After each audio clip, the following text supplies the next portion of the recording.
Buenas noches. Estamos en la ciudad de Cali, en América del Sur. Vamos a empezar a subir una serie de videos para la audiencia hispanoparlante. Esta serie de videos van a estar basados acerca de enseñanzas de Kabbalah y del Zohar del rabino Baruch Sharon Levi Asla, el Rabás, conocido como el Rabás, y las enseñanzas de Baal Hasulam Rabbi Yehuda Asla. Vamos a hacer esta serie de videos haciendo una serie de lectura de sus enseñanzas de estos grandes sabios de Israel, Baruch Sharon Alevi Asla, y más conocido como el Rabás, y Baal Hasulam Yehuda Asla. Son dos grandes sabios de Eretz Israel que con su gran sabiduría iluminaron al mundo entero. Y sus enseñanzas es un legado que dejó para el pueblo de Israel, para las naciones del mundo, para hacer una conexión con el Creador y acercarse al Creador, al amo del universo. Bueno, vamos a iniciar la serie de lectura. Este tema tiene que ver con, se llama una verdadera plegaria, es la que se eleva por una carencia. Dice así, una verdadera plegaria es la que se eleva por una real carencia. Estos son los nombres de los hijos de Israel que llegaron a Egipto, y el nuevo rey que no conocía a José es el que reinaba sobre Egipto. Y los egipcios obligaron a los hijos de Israel a realizar trabajos forzados, y sucedió que los hijos de Israel suspiraron a causa del trabajo y clamaron. Y su clamor por ese trabajo se elevó a Dios, y Dios escuchó su lamento. Podemos entender por qué está escrito, y su clamor porque por su trabajo se elevó a Dios. Porque tuvieron ellos mayores tormentos en Egipto. Y parece que sus gritos, es decir, sus tormentos, fueron solo acerca del trabajo. También está escrito, y Dios escuchó sus lamentos, lo que significa que el escuchar la plegaria fue por sus lamentos, que eran solo por respecto al trabajo. Vamos a interpretar esto de acuerdo a nuestra manera de ver. Se sabe que antes de que una persona comience a trabajar para otorgar por lo que está escrito en el Sagrado Zohar, hay dos razones para dedicarse a la Torá y a la Mitzvot, preceptos. Ahora, uno, para obtener los placeres de este mundo. Y si no observa la Torá y la Mitzvot, teme que el Creador lo castigue. Número 2, para obtener placeres en el mundo por venir. Y dado que teme a que no se le dé, esa es la causa que lo obliga a observar Torá y Mitzvot, los preceptos. El cuerpo no resiste porque en la medida en que él cree en el castigo, él puede trabajar en que cada día él está adicionando más. Y esta es la verdad que cada día al hacer los mandamientos y volverse en la Torá, y él adiciona a sus posiciones de mantener la Torá y la Mitzvot. La razón es que su intención es la recompensa, y él no está pensando en la intención, lo que significa que su objetivo es el otorgamiento. Por el contrario, él cree en el recompensa y el castigo, y que él va a ser recompensado por lo que está haciendo. Y por lo tanto, su objetivo es simplemente hacer acciones adecuadas en cada detalle. De otra manera, si las acciones no son apropiadas, es cierto que su trabajo no va a ser aceptado para ser como una recompensa para él. Cuando él ve que el trabajo que está realizando es adecuado, él no tiene nada de qué preocuparse. Por esta razón, su preocupación es solo acerca de la cantidad, lo que significa que debe tratar de hacer mayor cantidad de buenas acciones. Y si es un discípulo sabio, entonces sabe que debe profundizar más en su aprendizaje y debe ser más meticuloso con la misbah que está realizando, para que éstas sean conforme a la ley, según el punto exacto. Y así siempre debe tratar de ser riguroso con aquellos mandatos que generalmente se tratan con ligereza, mientras él trata de ser más riguroso, pero fuera de esto no tiene otras preocupaciones. Encontramos que estas personas cuya razón para obtener la Torah y la misma, asumiendo el yugo del reino de los cielos, es para ser recompensadas en este mundo y en el mundo por venir. No necesitan que el Creador les dé fuerza necesaria para dedicarse a la Torah y a la misbah, ya que de acuerdo a la medida de su fe en la recompensa y el castigo, el cuerpo les permite cumplirlas cada uno según su nivel. Esto no es así con las personas que quieren hacer el trabajo sagrado con el fin de otorgar, sino tener ninguna recompensa, y desean observar la Torah y la misbah debido a la grandeza del Creador.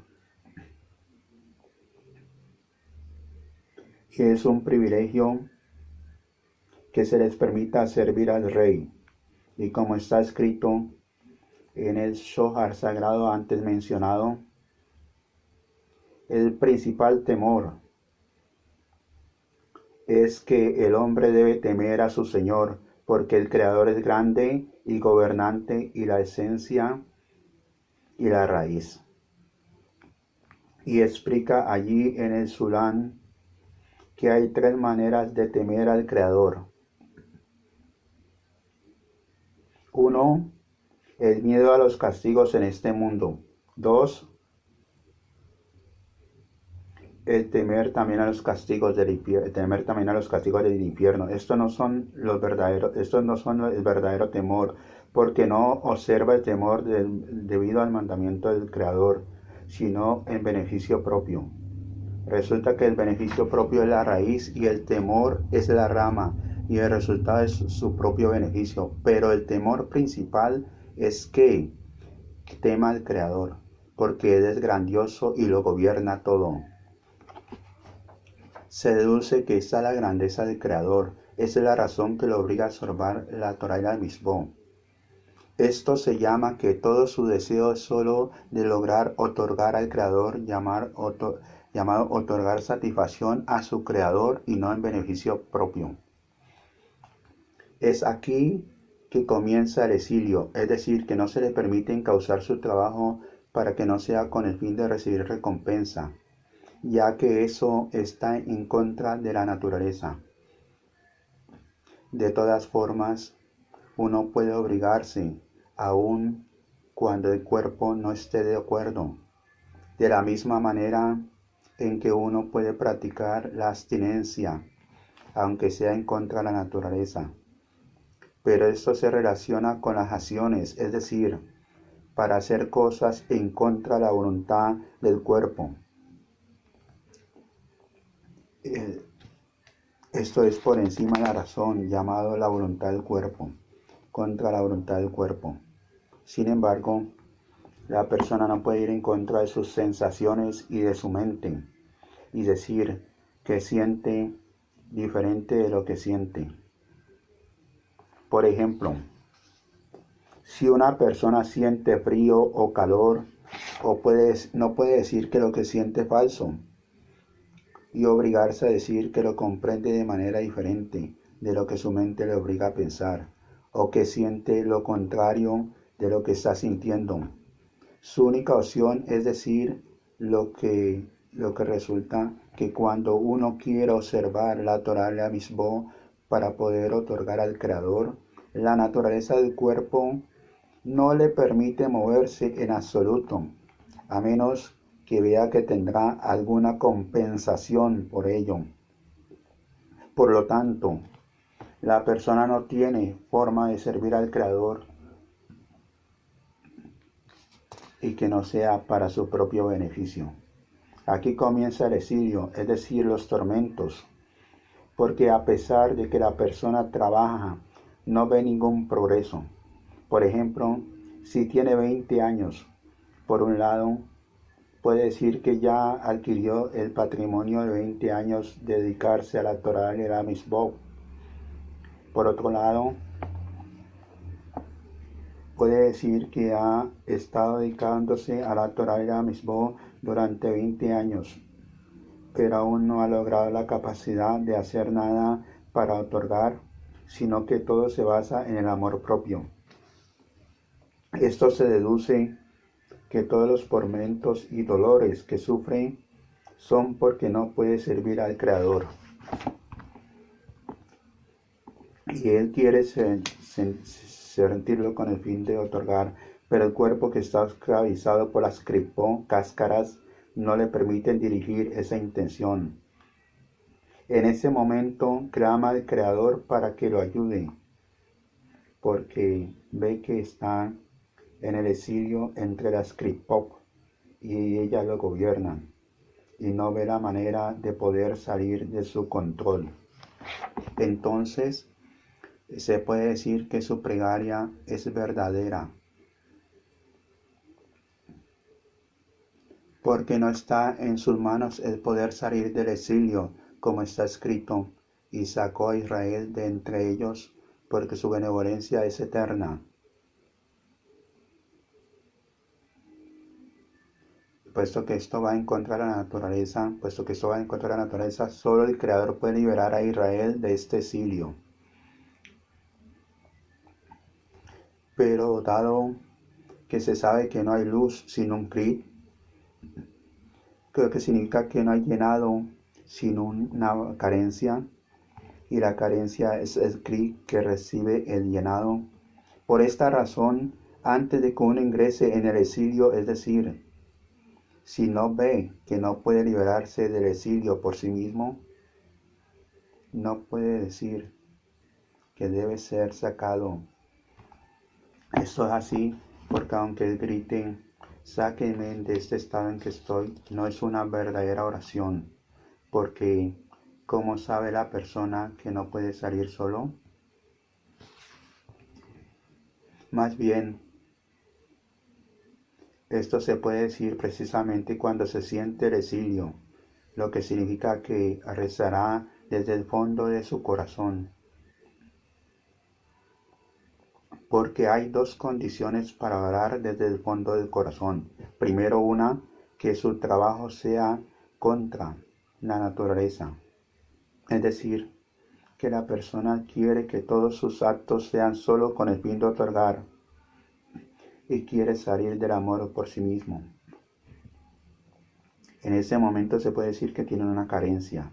Número 2, que la persona comienza a salir por sí misma del amor propio y se esfuerza en ello, pero no puede moverse ni un poco de este estado.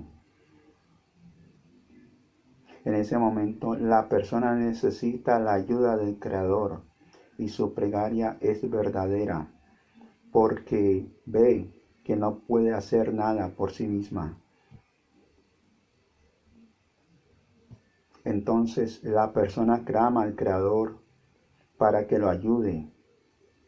Lo sabe por el trabajo, tal como está escrito. Y los hijos de Israel suspiraron a causa de el trabajo.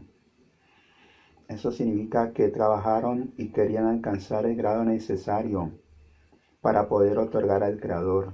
y dijeron que no podían salir de su propia naturaleza, por lo que oraron desde el fondo del corazón. A través de esto podemos entender lo que preguntamos sobre el versículo, y su clamor por el trabajo se elevó a Dios. Eso significa que los peores tormentos por los cuales era todo su clamor solo fueron por el trabajo y no por otra cosa. Más bien, significa que estaban clamando por su situación porque no podían salir del amor a sí mismo y servir al Creador. Este fue su exilio, el que los atormentó porque vieron que estaban bajo su control. Eso se deduce que en el exilio de Egipto obtuvieron Kerim, es decir, el deseo de que el Creador los ayude a salir del exilio. Como dijimos, no hay luz sino una vasija, y solo cuando elevamos una plegaria verdadera, cuando el hombre ve que no es posibilidad de salvación y que solo el Creador es quien puede ayudarle, a esto se le considera una verdadera plegaria.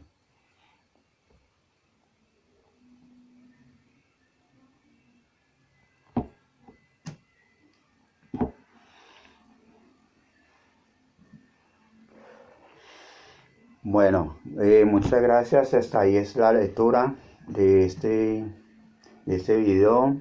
Una verdadera plegaria es la que se eleva por una carencia.